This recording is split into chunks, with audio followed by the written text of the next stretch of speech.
सफलता की कहानी जो बदल देगी आपके सोचने का नजरिया। एक छोटे से गांव में एक लड़का रहता था। उसके घर की आर्थिक स्थिति बहुत ही कमजोर थी। पिता की मृत्यु हो गई थी। उसकी माँ घर घर जाकर बर्तन मांजकर घर का गुजारा करती थी। वो लड़का अक्सर चुपचाप ही बैठा रहता था।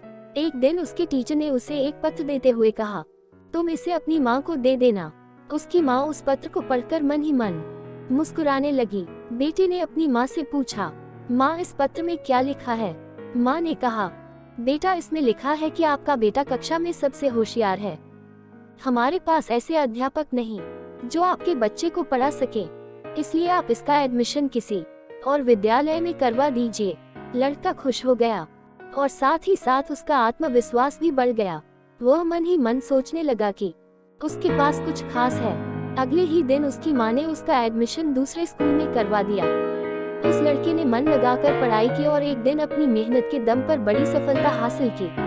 वो लड़का कोई और नहीं, महान वैज्ञानिक एल्बर्ट आइंस्टीन थे। माँ बूढ़ी हो चुकी थी। एक दिन अचानक ही उनकी मृत्यु हो गई। तभी अचानक उन्होंने अपनी माँ की अलमारी खोली और उनके सामानों को देखने लगे। उनकी नजर एक पत्र पर पड़ी। यह वही पत्र था जो उसकी टीचर ने उसकी माँ को देने के लिए दिया था। जाने उस पत्र में क्या लिखा था? उस पत्र में लिखा था कि आपको ये बताते हुए हमें बहुत दुख है कि आपका बेटा पढ़ाई लिखाई में बहुत ही कमजोर है। जिस तरह से इसकी उम्र बढ़ रही है उस तरह से इसकी बुद्धि का विकास नहीं हो रहा है, इसलिए हम इसे स्कूल से निकाल रहे हैं।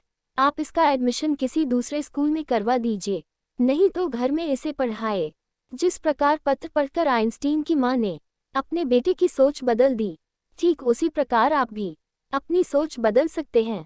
खुद सोचिए कि वो लड़का तो वही था, फिर वो आइंस्टीन कैसे बना? सिर्फ अपनी सोच से उन्होंने मान लिया कि वो खास है। हम अपने बारे में क्या सोचते हैं, ये हमारी जिंदगी में बहुत मायने रखता है। कहानी पसंद आई तो लाइक और सब्सक्राइब करना, बेल को प्रेस करना।